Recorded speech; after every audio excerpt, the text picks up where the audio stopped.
Conseil des ministres mun ale bolo dala jumado ni o bɛnna janvier kalo tile 6 ma san 2023 a bɛ fɔ ma ko chapitre des mesures législatives et réglementaires ka jira k'a fɔ ministre min ka baara ɲɛsinnen bɛ jamana lakurali ma n'a fɔ ma ko ministre de la refondation de l'état ale ni jamana gouvernement institution ni ɲɔgɔn cɛ o taama ko ma o ministres u ye projet de décret dɔ ta k'a bila sen kan mun ni a bɛna kɛ sababu ye ka don dɔ ɲɛnamaya n'a bɛ fɔ ma ko journée nationale de la souveraineté retrouvée jamana ɲɛmaa n'o bɛ tali kɛ colonel Assimi Goïta la a ye hakilina ta k'a bin mun bɛ tali kɛ wa conseil des ministres mun ni ale bɔra timɛ la wa novembre kalo tile 30 san 2022 ka se ka don dɔ kɔni ta k'a kɛ don ye ka ɲɛnamaya ka ɲɛsin Mali yɛrɛ ma a bɛ fɔ ma ko journée nationale de la souveraineté retrouvée a bɛna kɛ hakilijigin ye ka ɲɛsin wa jama ka bɔliba minnu fana kɛla ka wulikajɔ kɛ ka i kɔda ɲagili minnu tala ka Mali yɛrɛ sɛgɛrɛ n'a fɔ ma ko sanction illégale ka ɲɛsin anw ma bunadamadenya yɛrɛ tɛ ka se ka jɛni fɛn mun ye ale ni CEDEAO ka taa se UEMOA fana ma olu ka ɲagiliw ka ɲɛsin nafoloko bunako ma ka wulikajɔ kɛ ka se ka ɲɛsin wa gɛlɛya minnu kɔni tala k'anw sɛgɛrɛ mun bɛ tali kɛ wa sɔrɔ ale nafolo fɔ ka taa se wa jamana ni ɲɔgɔn cɛ baaraw ma ka ɲɛsin Mali ma ka taa se ayiwa ani jamana cɛ minnu yɛrɛ bɛ yen nɔ ka frontière olu datugu o b'a ye k'a fɔ mun bɛ tali kɛ CEDEAO jamanaw la ka taa se wa BCEAO fana ka nafolo an ka nafolo minnu bɛ ka boloda o kan ani a ɲɔgɔnna wɛrɛ o la conseil des ministres k'i b'a ye k'a fɔ a yɛrɛ ye wulikajɔ fana kɛ ka se ka wa hakilina ta k'a bila a sen kan hakilina mun bɛ kɛ sababu ye ka se ka don in kɔni ɲɛnamaya don mun ni maliyɛnw bɛɛ lajɛlen ye wulikajɔ kɔni kɛ k'i kɔ a kɔni da ni gɛlɛya minnu talen bɛ ka anw sɛgɛrɛ ka wa bolo di ɲɔgɔn ma Mali wa a kiri bɔ cogo min na i b'a ye k'a fɔ ni gɛlɛyaw bɛ se ka wuli ka bɔ anw kan gouvernement a ye fara ɲɔgɔn kan ba kɛ n'a bɛ fɔ ma ko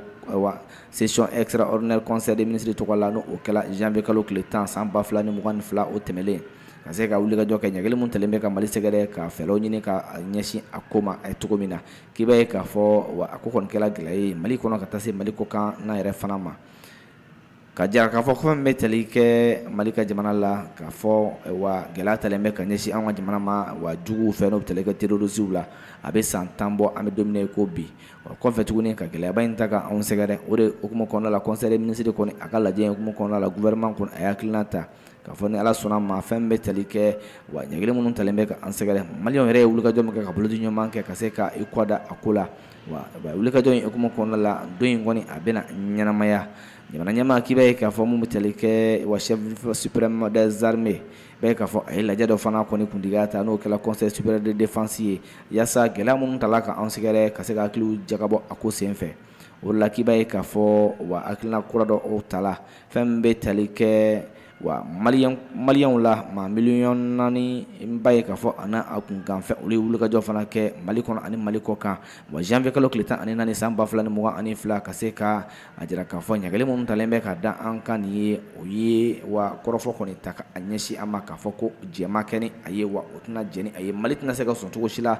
ka ni gɛlɛyaw ta ka ɲɛsin anw ma ka sigi ka anw lajɛ wulikajɔ min kɛla jamanadenw fɛ ka se ka ŋaniyaw jira ka hakilinaw ka kelen ye ko a don bɛna kɛ don ye mun bɛ ɲɛnamaya san o san o de senfɛ wa a ɲɛnamali kun fɔlɔ o bɛna kɛ ɲinan san wa 2023 hukumu kɔnɔna la janvier kalo tile 14 n'a fɔ ma ko 14 janvier 2023 o de la ko hakilina in talen bɛ ka se ka sinsin don anw ka jamanadenya fasoden ɲumanya fana sira fɛ ani ɲɔgɔn cɛ jamana fana ka se ka kɛ a yɛrɛ ta ye ka se ka bila o minɛn kɔnɔ a bɛna ta k'a bila hukumu fana kɔnɔna la bɛɛ ye k'a fɔ wa hakilina mun kɔni talen bɛ a bɛna kɛ sababu ye mun bɛ kuma jamana ɲɛmaa yɛrɛ la a ye fɛn minnu kɔni fɔ ka a sinsin a kan a dɔ ye jumɛn ye wa jamana ka se ka bonya a ka jamanaya yɛrɛ fana kɔnɔna la ka bɔ yen nɔ wa jamana bɛ se ka fɛɛrɛ minnu fana ta ka tila ka bolo bɔ ka ɲɛsin maaw ma ka bolodi ɲuman kɛ ni jamana wɛrɛ minnu ye ka se ka jamana to a yɛrɛ ye o fana la fɛn bɛ tali kɛ fana jamana ani jamanadenw fana ka hakɛ ani o ka wa lakana sabatiliko la fo ka taa se fɛn fɛn bɛ tali kɛ jamana yɛrɛ bɛ se ka sɔrɔ sanfɛ fɛn maa kana kɛ olu la olu ka se ka kɛ sabatifɛn ye cogo min na jamana ɲɛmaa yɛrɛ ye sinsin o kan ni hakilina in senfɛ a jira k'a fɔ mun bɛ tali kɛ nin don kofɔlen in na a kɔni bɛna kɛ don ye mun bɛna ɲɛnamaya san o san n'o bɛ tali kɛ janvier kalo tile 14 la o nata mun filɛ nin ye janvier kalo in kɔnɔ a baaraw bɛna timɛ ka a tɔgɔ da journée nationale de la souveraineté retrouvée Bamakɔ janvier kalo tile 6 san 2023 secrétaire général du gouvernement Mahamadou Daɲon officier de l'ordre national ale bolo bɛ sɛbɛn o la